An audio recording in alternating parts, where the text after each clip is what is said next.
gratidão a Ele por tudo que Ele tem nos feito, por tudo que Ele tem nos dado, pela família, pelo trabalho, por tudo que Ele tem ainda a fazer por nós.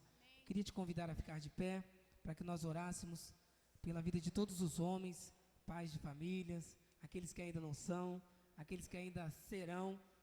Amém? Minha hora chegou, pastor. Aqueles que ainda serão, nós somos gratos a este Deus por tudo isso.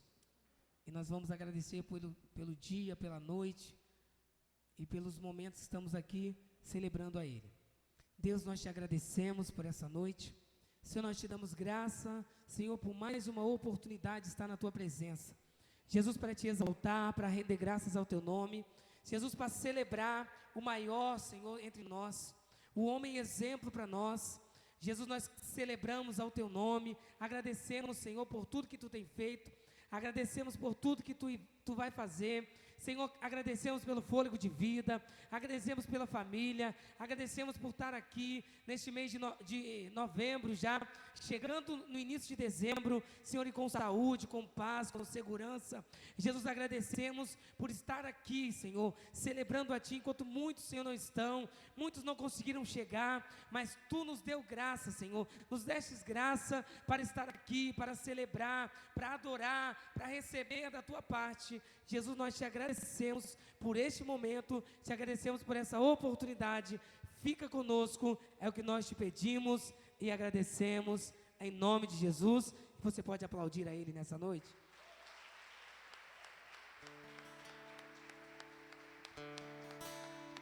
Porque estar aqui é muito mais do que ter uma voz, é muito mais do que adorar ao Senhor, é muito mais do que a gente imagina ou pensa.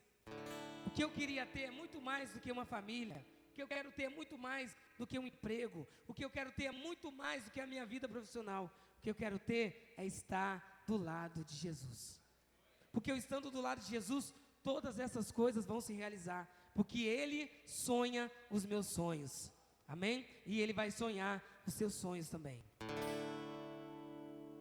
Eu queria ter mais que uma voz, mais que um amor e uma vida pra te oferecer, pois Tu és muito mais que eu possa ter em meu ser.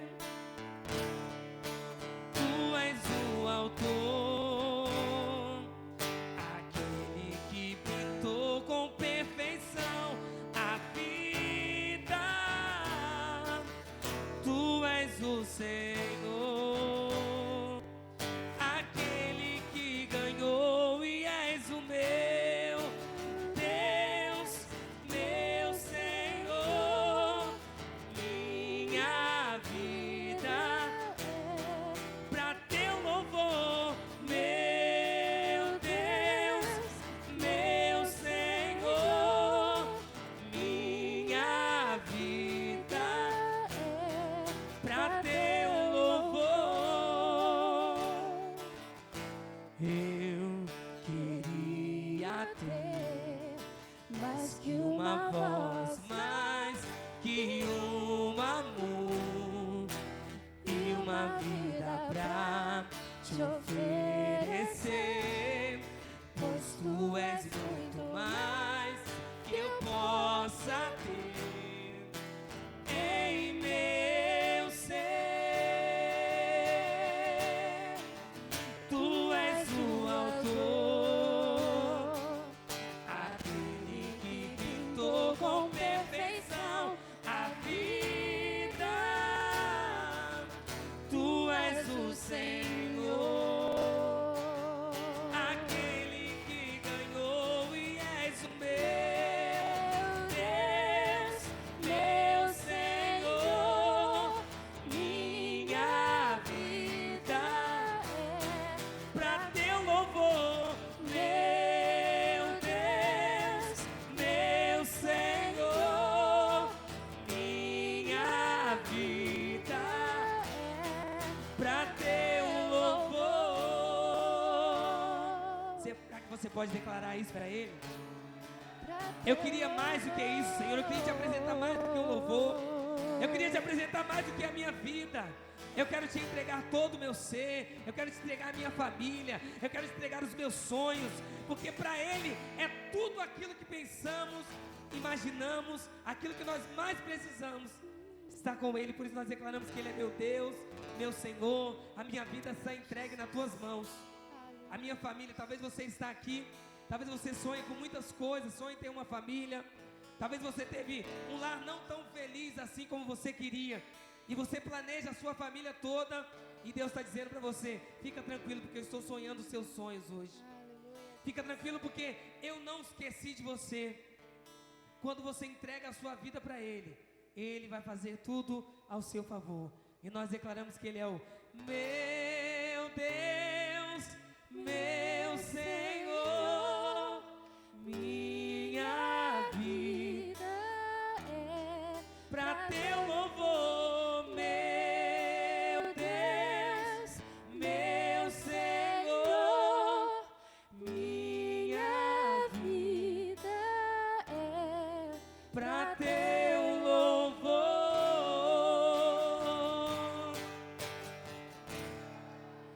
Minha família é para teu louvor. Meu emprego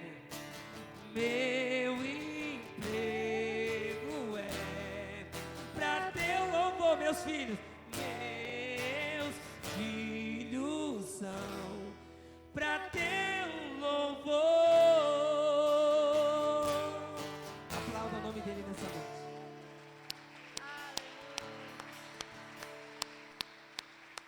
Aleluia, Deus. Aleluia. Não consigo ir além do teu olhar. Tudo que eu consigo é imaginar a riqueza que existe dentro de você. O ouro eu consigo só admirar, mas te olhando eu posso a Deus adorar. Tua alma é um bem que nunca envelhece. O pecado não consegue esconder a marca de Jesus que existe em você. O que você fez ou deixou de fazer não mudou o início, Deus escolheu você. Tua raridade não está naquilo que você possui ou que sabe fazer. Isso é mistério de Deus com você. Você sabe? Você é um espelho que reflete a imagem do Senhor. Não chore se o mundo ainda não notou. Já é o bastante Deus reconhecer o seu valor. Você é precioso, mais raro que um ouro por ouvir. Se você desistiu, Deus não vai desistir. Ele está aqui pra te levantar se o mundo te fizer cair.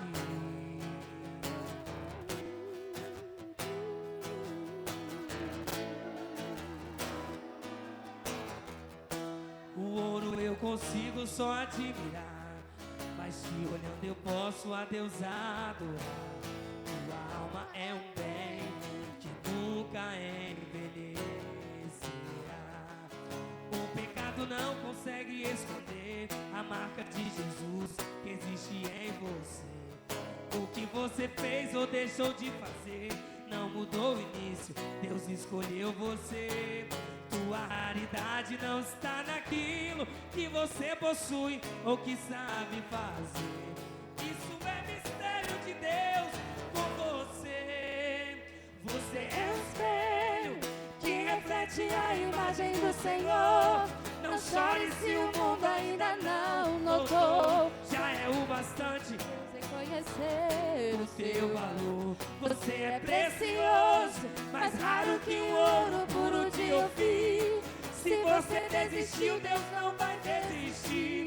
Ele está aqui pra te levantar se o mundo te fizer cair. Você é um espelho nessa noite. Você reflete a imagem do teu Deus.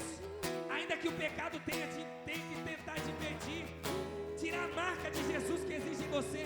Ei, meu irmão, ele nunca vai conseguir fazer fazer isso, porque Deus te escolheu, Ele te tem na palma das mãos dEle, Ele te escolheu como nação santa, como geração eleita, como projeto dEle.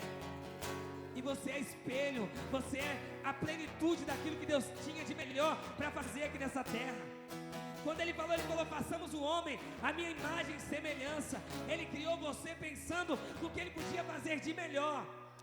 Você pode dar um glória a Deus, porque você é a melhor coisa que Deus tinha para fazer aqui nessa terra. Você é um espelho, meu irmão. As pessoas vão olhar para você e vão falar bem assim: quem é aquele ali? Eles vão falar: não, aquele ali é diferente. Ele reflete a imagem do Deus dele. Ele reflete a imagem de quem ele está carregando o sinal. E nós declaramos: você é um espelho que reflete a imagem do Senhor.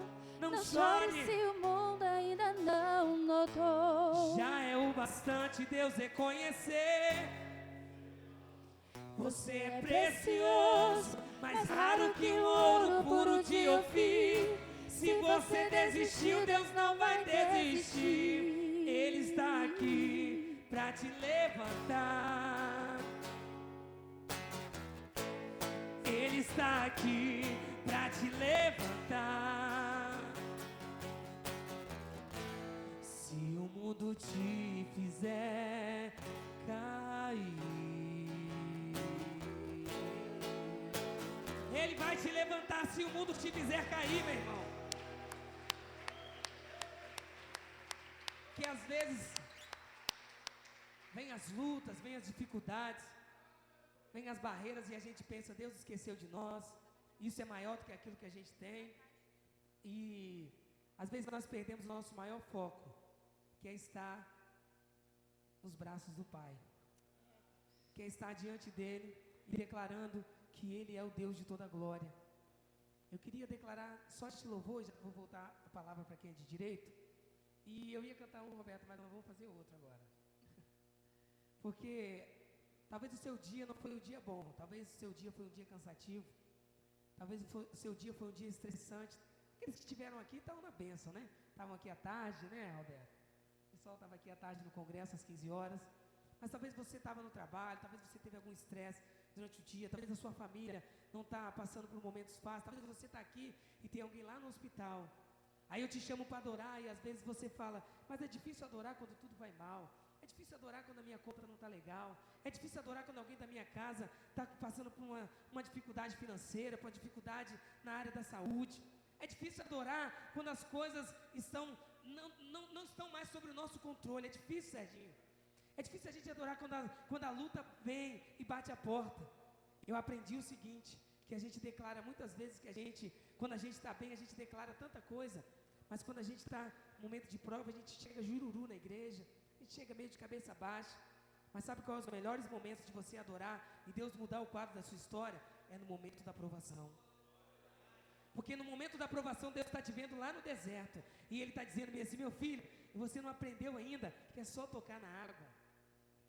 Ele falou: Moisés, diga ao povo que marche. Está preocupado com o mar, está preocupado com o faraó, está preocupado com montanha. Não preocupa não, meu filho, preocupa só em prosseguir. Continua caminhando, porque quando você continua caminhando, Deus vai abrir o mar ao seu favor. Quando você continua caminhando, Deus vai entrar com providência na tua família. Quando você continua caminhando, as coisas vão mudar, porque o Deus do céu, Ele é fiel para você. E por isso eu quero te convidar a adorar quando tudo não vai bem. Porque tem um hino que a gente canta: quando tudo vai bem é fácil. É bem assim, ó.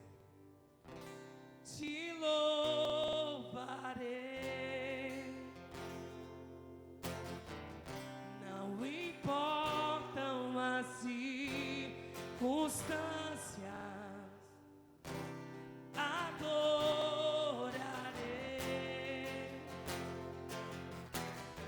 somente a Ti, Jesus. Você pode louvar comigo? Te louvarei. Quando você adora Deus, quebra cadeias. Não importam as circunstâncias, adorarei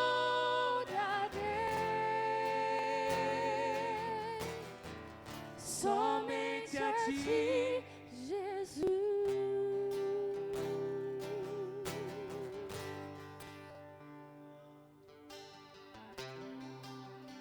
Perto quero estar, junto aos teus pés,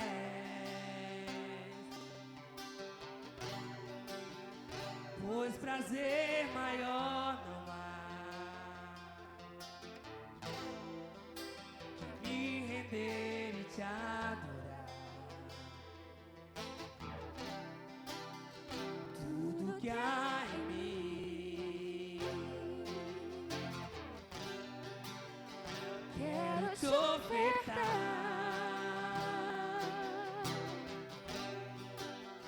mas ainda é pouco, eu sei. Se comparado ao que ganhei, não sou apenas servo, teu amigo me tornei.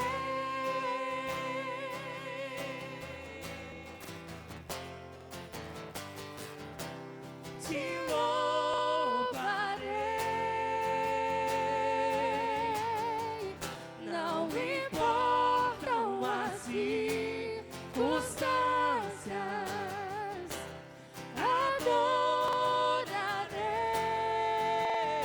adorarei somente a ti, Jesus. Eu te louvarei, Te louvarei. Não importam as circunstâncias,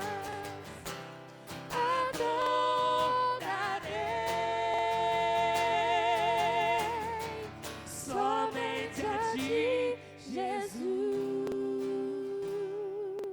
A Bíblia diz que Jó estava passando por um momento mais difícil da sua vida, porque Jó tinha de tudo e de repente Jó perde tudo. E em meio à circunstância da vida, a Bíblia diz que todos os seus amigos abandonaram Jó. Talvez você está vivendo a situação de Jó de hoje. Talvez você estava lá no auge, aí você passou para a igreja, começou a adorar a Deus e alguns amigos te abandonaram. Talvez você mudou de vida, talvez você não tem tanto quanto você tinha. Aí os seus amigos falam: ah, aquele ali não dá para andar mais junto com nós.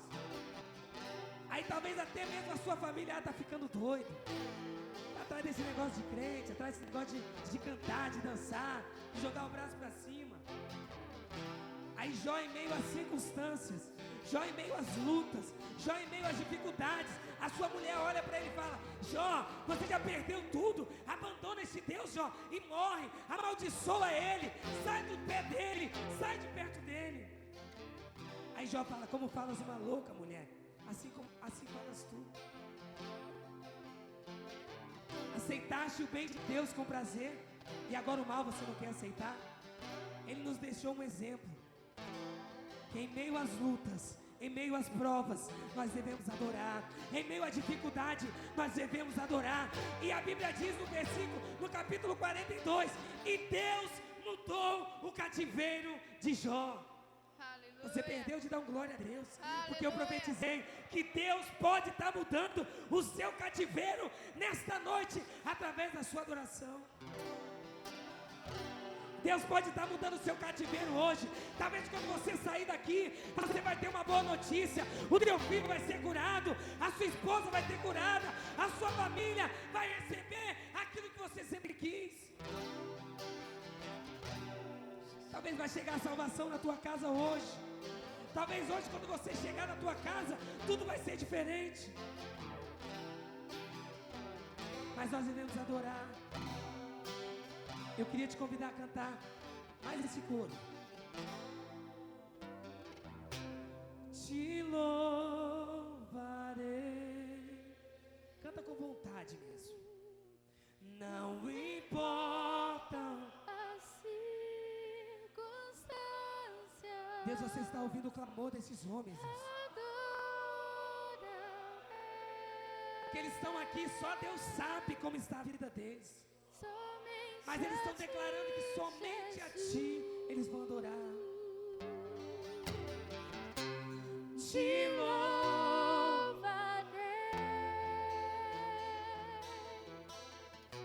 Não importam as circunstâncias, te adorarei.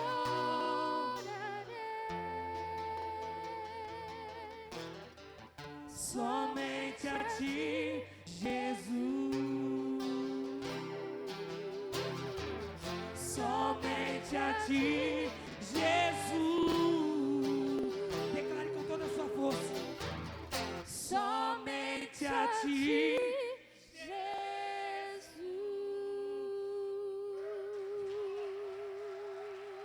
em meio a tudo isso, receba aquilo que você veio buscar neste congresso e que o Senhor te abençoe para a glória de Deus Pai. Amém.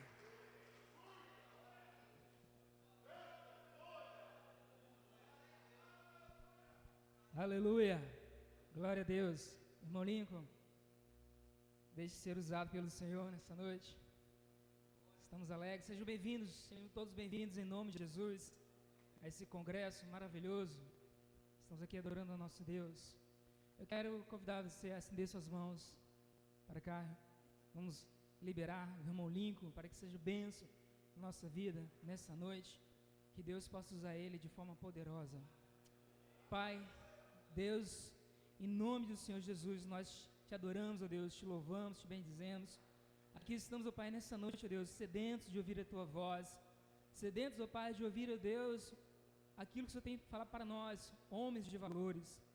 Ó Deus, dribla nessa noite as emoções do irmão Lincoln, ó Deus, e deixe ele, ó Deus, ser usado pelo Senhor, que ele não fale de si, mas fale, sim, instruído pelo Teu Espírito Santo.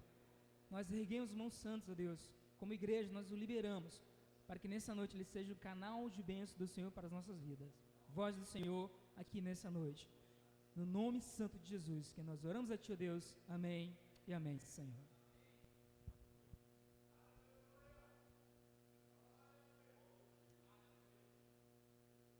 Boa noite. Eu queria, antes de começar a ministração dessa noite, eu queria apresentar para vocês alguns materiais do ministério para edificar a sua vida. E o primeiro material que eu quero indicar para vocês é exatamente o material Hombridade na Pós-Modernidade, que é o conteúdo desse congresso. Então quero incentivá-los, você que quer ter esse material em casa e todo o conteúdo bem distribuído lá pelo pastor Jucimar, Hombridade na Pós-Modernidade, é todo o conteúdo desse congresso. Quero deixar indicado para você também um outro material que impactou profundamente a minha vida, que é o material Restaurando a Paternidade, muito específico para você também, homem. Então, quando eu me deparei com as lacunas que havia de paternidade na minha vida, exatamente ouvindo uma ministração sobre o poder que o pai tem na vida do filho, isso mudou completamente a minha forma de pensar, a minha forma de receber aquilo que Deus tinha para mim. Então eu queria indicar para você porque Deus deu alguns poderes ao homem. Ele não fez isso às mulheres. Existem coisas que só um homem é capaz de gerar. E se a gente não tem consciência disso, a gente não recebe. E dois, a gente não multiplica, a gente não passa para frente. Você sabia, por exemplo, que todas as vezes que a palavra disciplina, ela aparece na Bíblia, ela está ligada ao pai? Em momento algum, a palavra disciplina, ela está ligada à mãe. Todas as vezes ao pai, porque disciplina é coisa de pai. Então, se você sente que você é uma pessoa que não é disciplinada, é importante você se perguntar quem é que está fazendo um papel de pai na sua vida. Talvez porque a falta de uma figura como essa deixou de te dar o treinamento que você precisava ou que você precisa hoje. A ideia de disciplina, ela é tratada também no livro do pastor Jucimar, Revendo as Bases, que é dos pontos que a gente aborda também dentro da palestra de hoje. A gente vai trabalhar um pouquinho a ideia de identidade, que é uma das 4 bases que o pastor Jusimar enfrenta aqui. Um livro extremamente profundo e que traz aí para a gente uma noção da nossa formatação e que faz com que a gente se comporte, ou como a gente se comporta hoje. Queria indicar sinceramente para você o livro Revendo as Bases. Um outro material para abençoar o seu casamento é o Comunicação Emocional, o Segredo para um Casamento Feliz. Eu já tive a oportunidade de participar de um seminário desse daqui e também de ministrar uma palavra dessa. E eu percebo o quanto que por falta de comunicação ou por causa de uma comunicação defeituosa no lar, como que as coisas deixam de fluir, como que elas deixam de andar bem. E isso não tem a ver só com aquilo que você diz, tem a ver com todo um ambiente que envolve as suas emoções, que envolve o ambiente espiritual que você está vivendo. E tudo isso é trabalhado nesse seminário Comunicação Emocional, o Segredo para um Casamento Feliz. E esse outro material, quero deixar também indicado para você, A Batalha de Todo Homem, é um guia para homens sobre como vencer as tentações sexuais. Esse material, ele também tem para adolescente, A Batalha de Todo Adolescente, no mesmo sentido. E como lidando com homens e trabalhando no programa de cura, a gente percebe que é muito comum dentro da realidade masculina problemas com tentações sexuais. Vale a pena investir um tempo na sua vida para você descobrir as raízes, para você trabalhar aquilo que hoje pode estar aprisionando você. E esse material é um bom apoio para você. Todos eles você pode adquirir aí na secretaria, e a partir de amanhã eu fui informado aqui que você pode comprar no cartão se você quiser. Hoje ainda não, mas a partir de amanhã você pode, tá bom? Queria orar mais uma vez antes de começar a palavra de hoje. Vocês já foram confrontados e desafiados hoje à tarde, desafiados em relação ao seu chamado para ser homem. E eu queria que hoje a gente pensasse no que não é hombridade. Você entendeu o que é, e hoje e amanhã você vai entender 2 perfis do que não é ser homem, e que é um perfil que domina a nossa geração hoje. Mas eu queria orar. Vamos orar? Yahvé, eu agradeço ao Senhor o grande privilégio de estar no meio de homens que se preocupam em ser homens nessa geração.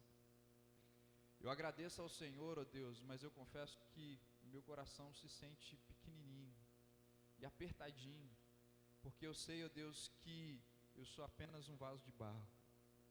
Então, em nome de Jesus, ó Deus, eu oro para que nesta hora a Tua glória repouse sobre este lugar, e que no nome de Jesus, ó Deus, o Senhor venha hoje aqui para ministrar, ó Deus, uma palavra específica e pessoal na vida dos Seus filhos.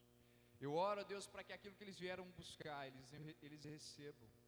E no nome de Jesus, ó Deus, eu oro para que hoje haja uma transformação na vida deles. E eu entrego a Ti os dons que o Senhor mesmo me deu, as ferramentas que o Senhor já comunicou a mim. Eu as consagro em Tuas mãos, porque eu sequer sei usá-las. Então, em nome de Jesus, ó Deus, eu oro para que o Senhor me dê coerência. Eu oro para que o Senhor me dê sabedoria. Eu oro para que o Senhor me dê discernimento e autoridade no Teu Espírito Santo, ó Deus, para falar, ó Deus, aquilo que o Senhor quer dizer nesta noite. Então, em nome de Jesus, ó Deus, vem sobre nós. Nós invocamos a Tua presença aqui. Nós cremos na palavra que diz que aquele que invocar o Teu nome será salvo. Então, em nome de Jesus, vem e nos salva das nossas imperfeições, nos salva dos nossos pecados, porque o Seu nome é Jesus, e nós cremos que o Senhor é aquele que veio para nos salvar dos nossos pecados. Então, em nome de Jesus, vem sobre nós, porque nós Te chamamos, nós Te invocamos. Em nome de Jesus, vem agora sobre nós, Deus, e faz aquilo que o Senhor planejou fazer aqui nesta noite, em nome de Jesus. Amém. Amém, queridos. Vocês estudaram e se debruçaram hoje no texto de 1 Samuel 25, e eu quero continuar nesse texto hoje com você. há algum tempo, eu estava conversando com a minha esposa e a gente estava observando uma coisa diferente que os meninos têm e que as meninas não têm. Eu sou pai de 2 meninas. Eu tenho uma filha de 3 anos, chamada Amanda, e eu tenho uma filha de 5 anos, chamada Iana. E eu percebo que o estilo de brincadeira das meninas é completamente diferente dos meninos, né? E Eliú deve entender bem isso, né, Eliú? Porque tem 2 meninos. E os meninos gostam de brincar de luta, né? E eles normalmente são mais agitados. E eu percebo que desde cedo existe um ímpeto natural para a batalha. Nós homens fomos chamados para sermos guerreiros. E é interessante como é que a gente manifesta isso como um impulso natural desde cedo. E se a gente não sabe interpretar esse impulso, a gente pode acabar entendendo esse impulso de maneira errada, de maneira egoísta, de maneira individualista, e por causa disso não cumprir o chamado que Deus tem para nós. E aí a gente pode acabar, ao invés de pelejar pelo irmão, como Neemias nos chamou, lá no texto que vocês viram essa tarde, a gente pode acabar pelejando contra o irmão. E me impactou muito quando eu vi essa palestra pela primeira vez, porque quando a gente se sente atacado por alguém, nosso impulso natural é revidar. Isso é impulso natural. Mas quando a gente é chamado para pelejar por alguém, e a gente consegue então visualizar o mundo espiritual, a gente consegue visualizar que quando a gente é atacado por alguém, na realidade quem está sendo atacado é o nosso irmão, né? Por quê? Porque Satanás achou alguma brecha na armadura dele, espetou alguma das suas feridas, e porque espetou alguma das suas feridas, ele atacou. E aí no que ele ataca, se a gente revida, vai ficar naquele jogo de ação, reação, ação, reação, simplesmente porque eu não entendi que quem está sendo atacado é ele. Então quando eu entendo o meu impulso natural para a batalha, batalhar por ele significa dizer o quê? Significa dizer que eu vou dar cobertura a ele, para que ele entenda aquilo que está acontecendo com ele.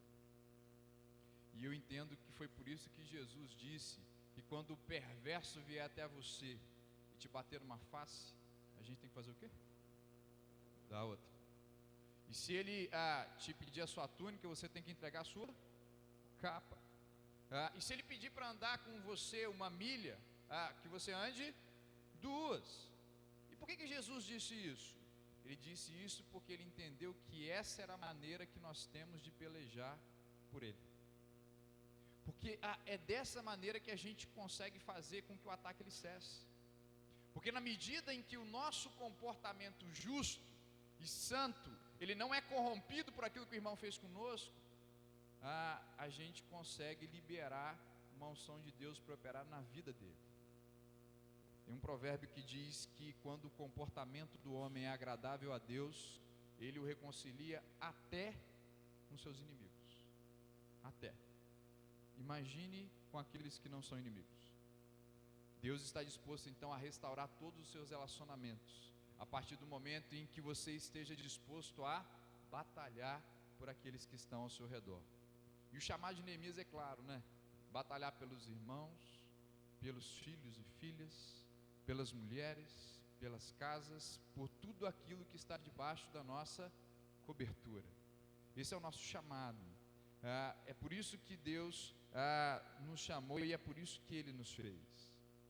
E essa geração, ela está apodrecendo exatamente porque está faltando gente que entenda o seu chamado. Porque a gente vive para atender as nossas próprias vontades. A gente vive de maneira egoísta. A gente acha então que batalhar, por exemplo, pela casa é conquistar coisas para o nosso prazer. Ao invés de entender que batalhar pela casa significa dar cobertura para aqueles que estão abaixo de nós. E hoje eu quero trabalhar com vocês o perfil de um homem que não entendeu o seu chamado, que está lá no texto de 1 Samuel 25.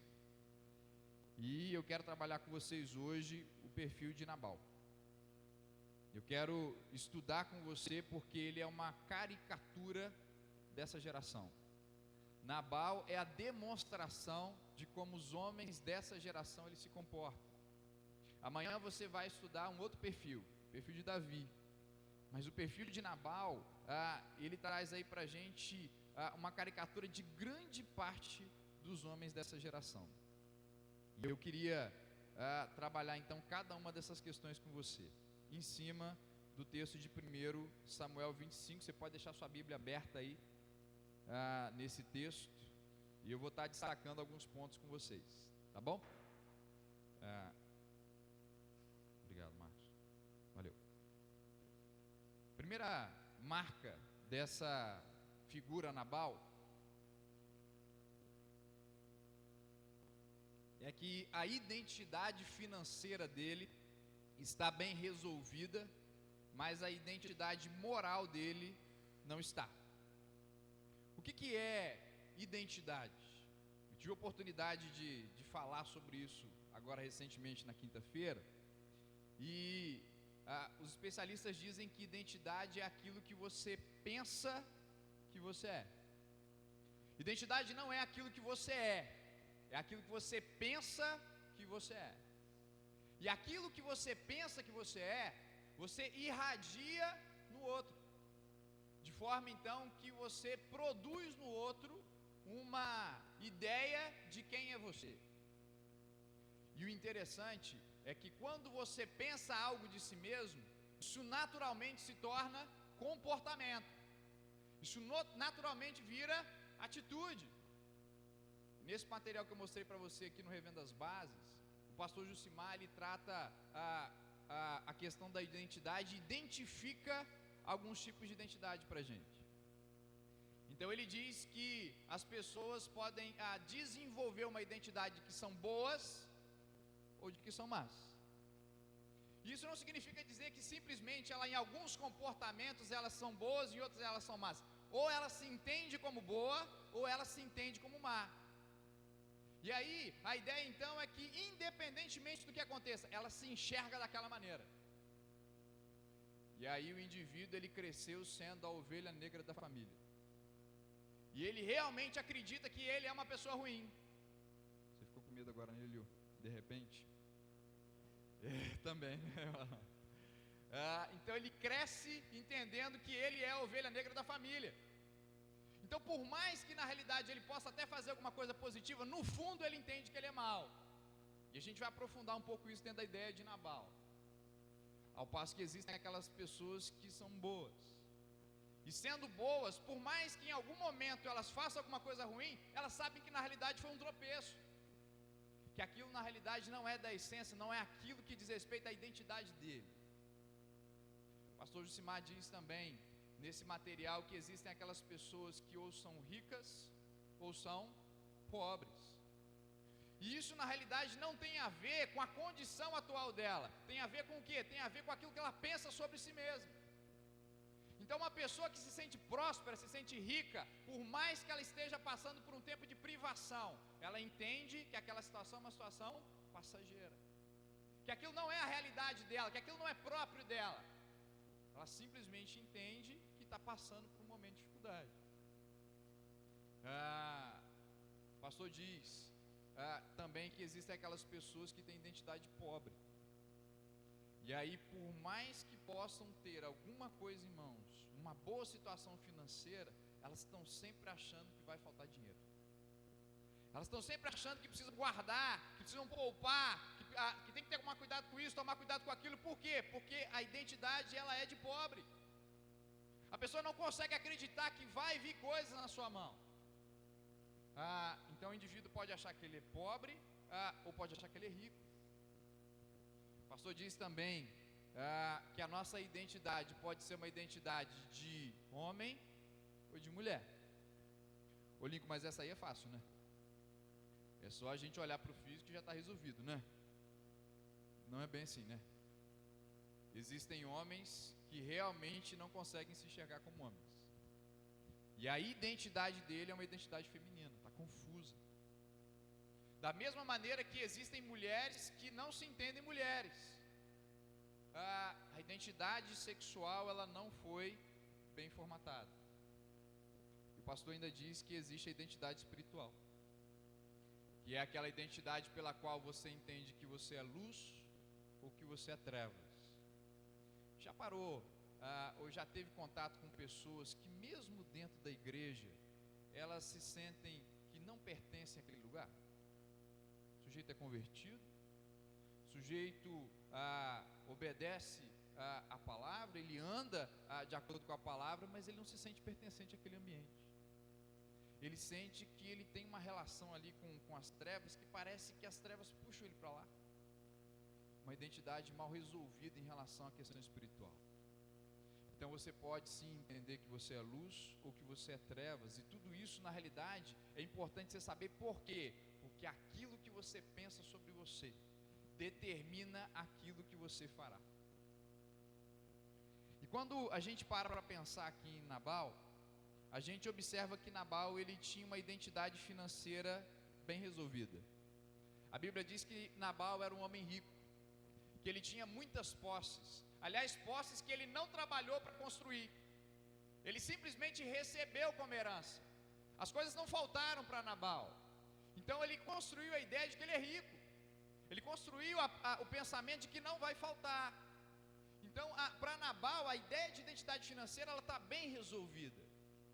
Mas a identidade moral dele não está. Porque Nabal, ele entende que ele é mau. E aliás, essa ideia de que é mau, para ele é útil em algum momento. A identidade ruim que ele desenvolveu, para ele tinha alguma função, por quê? Porque ele trazia respeito. Ele conseguia respeito das demais pessoas, por quê? Porque ele era mau. Sendo mau, as pessoas tinham medo dele. E por causa disso, o respeitavam. A identidade de Nabal, ela não foi bem formatada. E isso fica claro aí no texto de 1 Samuel 25. No versículo 2, nós encontramos aí deixa eu ver se é o versículo 2. Ele fala que ele tinha muitos bens, né? No versículo 2 ele diz: certo homem Maom, que tinha muitos bens no Carmelo, era abastado. Tinha 1000 cabras e 3.000 ovelhas, as quais estava tosqueando no Carmelo. Chamava-se o homem Nabal e sua mulher Abigail. Era a mulher sensata e formosa, mas o homem, descendente de Caleb, era duro e maligno nas suas ações. Então o próprio texto deixa bem claro que a identidade de Nabal, ela não tinha sido bem formatada. Ô Lincoln, de onde surge essa ideia de identidade ruim? Normalmente isso é formatado lá na infância. Eu recentemente tivemos um evento lá em casa, onde nós observamos como é que uma identidade ruim ela começa a ser formada. Eu disse para vocês que eu tenho uma filha menor, né, o nome dela é Amanda, e a Amanda ela tem um temperamento D. Quantos entendem o que eu estou falando quando falo de temperamento D? A grande maioria entende, né? Então a Amanda tem um temperamento muito diretivo, direto, duro, né? E isso assim é perceptível desde cedo. Então assim, para quem chega de imediato, você vê assim que ela é uma moncinha, né? Mas ela é um doce de pessoa. É carinhosa, é amorosa, mas a primeira aparência dela é essa, de que ela é uma oncinha, né? Uma vez eu cheguei para ela e eu falei assim: você sabia que você é um docinho? E ela virou para mim e falou assim: não sou, eu sou inteligente. Eu falei: joia, então tá bom, né? Inteligente.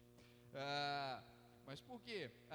Ela reage fortemente às coisas, e ela até assusta num determinado momento, né? E aí, quando a mãe está levando elas para a escola, normalmente ela gosta de ficar implicando com a irmã que é S.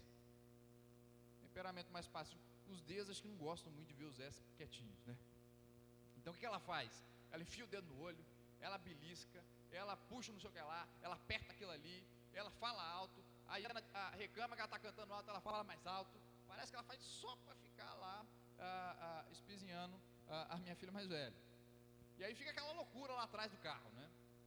E aí a mãe virava para elas e dizia: ó, filha, uma hora a mamãe vai acabar batendo esse carro aqui, e toda hora tem que ficar virando para chamar a atenção de vocês, estão brigando. E aí ficava falando isso toda hora. Até que teve um dia que Maiana parou no sinal. E aí Maiana, minha esposa, na que ela parou no sinal, as meninas brigando atrás. E aí o sinal abriu, ela foi e olhou para trás e chamou a atenção exatamente da Amanda. Amanda! Na que virou para frente, o carro da frente tinha parado. O carro da frente estava parado, uma pequena colisão lá. Mas o que teve aquela pequena colisão, as meninas ficaram naquele silêncio assim. De repente, e como a Amanda tinha sido chamada a atenção, ela ficou se sentindo mal com aquela situação. E aí depois tudo resolvido e tal, ela chegou para a mãe e falou assim: mamãe, o carro bateu, né?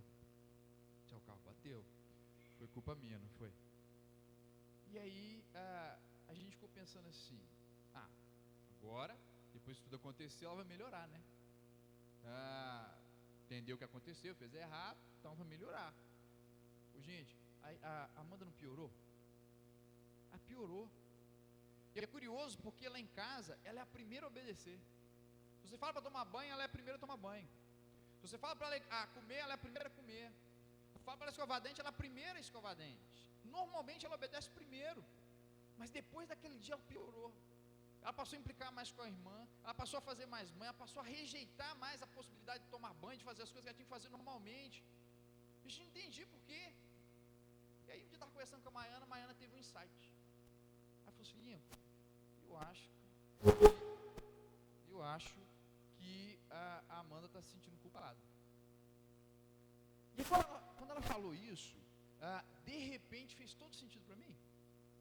Por que fez sentido para mim? Porque eu percebi o que a culpa ela gera. No programa de cura, a gente aprende que culpa. No programa de cura, a gente aprende que a culpa, ela é um sentimento destrutivo. E a culpa, ela não é um sentimento ruim em si mesmo, mas ela gera a necessidade de destruição, de pena. Porque você fez alguma coisa errada, o que você quer? Então, o que você merece por causa disso? Você merece ser reprimido, condenado, chamado a atenção. Então, quando ela sente a culpa lá no coração, e a gente aprende que Deus criou a culpa para tirar o gosto pelo pecado, né, gente? Colocou a culpa dentro de nós para que a gente não fique preso ao pecado. Mas se eu não resolvo a culpa, o que aquele sentimento ele fica gerando para a gente? A necessidade de destruição, de condenação. E aí o que eu percebi?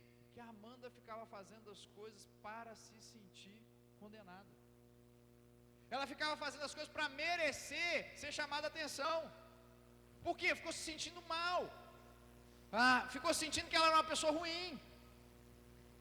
Sabe por que a gente percebeu isso?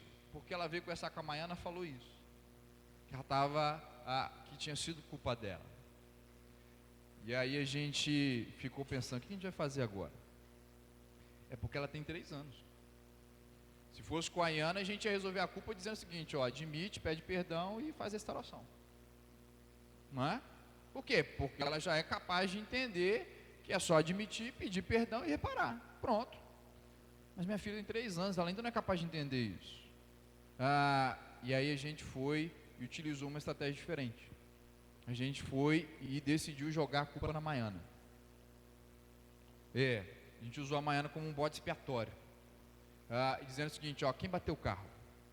Quem bateu o carro foi a mamãe. Então ela é a culpada. E por que a gente fez isso? Para tirar a culpa dela. Gente, e aí, depois que a gente fez isso, a Amanda melhorou. Ela começou a se comportar melhor. Ela voltou a ser a Amanda que a gente conhece. E sabe como é que eu percebi que ela melhorou? Porque depois que a gente fez esse ajuste, ela veio conversar comigo. E ela desabafou assim, né? Ela falou: papai, o carro da mamãe está consertando, né? Eu falei: está consertando, filho. Porque bateu o carro, não é? Eu Falei, bateu o carro. Fui eu, a culpa é minha? Eu falei assim, não, a culpa é da mamãe. Não, mas a culpa é minha. Eu falei, não, quem é que estava dirigindo o carro? A mamãe. Quem é que bateu o carro? A mamãe. Então de quem é a culpa? Da mamãe. E aí ela recebeu isso, sabe? E porque ela recebeu isso, ela melhorou depois. E quando ela foi conversar com a mãe, ela voltou a falar disso. E ela chegou lá e falou, mamãe, o carro está consertando, né? Está consertando. Mas foi você que bateu, não foi? Foi. E aí a gente percebeu que a coisa tinha se ajustado na cabecinha dela. Mas sabe o que eu percebi se a gente não tivesse ali? Ela ia ter aquela sensação de que ela é ruim. Ela ia começar a acreditar que ela é ruim. O diabo ia criar mais uma sensação ou mais uma situação dessa para confirmar que ela é ruim. E essa sensação iria começar a ministrar na cabeça dela, ela é ruim, e daqui a pouco nem vai precisar mais de circunstâncias, porque ela mesma vai acreditar que ela é ruim. E ela mesma vai começar a fazer coisas para mostrar que ela é ruim. A nossa identidade, queridos, ela é formada ainda quando nós somos pequenos. E pode ser por causa de uma sensação que você teve. Pode ser por causa de uma circunstância que você viveu. Pode ser por causa da opinião que alguém deu sobre você. E aquilo maculou aquilo que você pensa sobre você mesmo. E eu oro para que o Espírito Santo traga a luz hoje na sua cabeça. Aquilo que um dia mexeu com a sua identidade. E que porventura tenha feito você acreditar que você é ruim, que você não é bom. Porque só tem caminho de volta, né, queridos? Quando a gente entende onde é que a gente está. E eu queria dizer mais, que se a sua identidade ela não estiver bem resolvida, principalmente nessa área, se você é bom ou se você é ruim, até seguir a Cristo fica mais difícil. Por quê?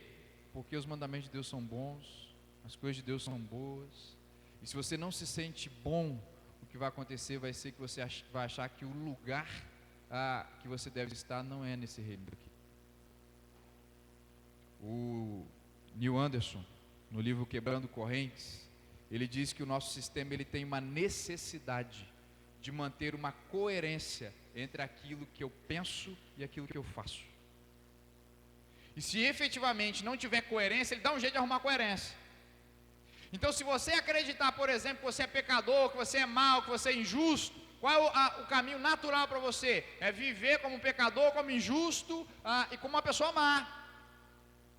Mas, curiosamente, quando a gente encontra lá as epístolas de Paulo, por exemplo, a gente identifica que quando Paulo se refere à igreja, ele se refere à igreja como sendo os santos. Ele não se refere à igreja como sendo uma cambada de pecadores. Ele não diz isso. E um tempo atrás eu ministrei sobre o Salmo 1. Como fez sentido para mim isso, sabe? Porque o Salmo 1 ele diz que bem-aventurado, quando ele está falando bem-aventurado aqui, ele está falando do justo, tá, gente? Porque lá no final do Salmo ele menciona o justo. E ele diz que bem-aventurado é aquele que não anda segundo o conselho dos ímpios, e nem se detém no caminho dos pecadores, e nem se assenta na roda dos escarnecedores. Gente, quando eu olho para esse texto, eu percebo que o justo não é aquele que não anda no conselho dos ímpios, né? Porque ele anda. É porque o Salmo diz assim, que ele não anda segundo o conselho dos ímpios, mas logo na frente ele diz que não se detém no caminho dos pecadores. Então ele está no caminho dos pecadores, sim ou não, gente? Tá, ele não se detém, ele não mantém ali, então quer dizer que ele está lá. Que justo é aquele que não se conforma.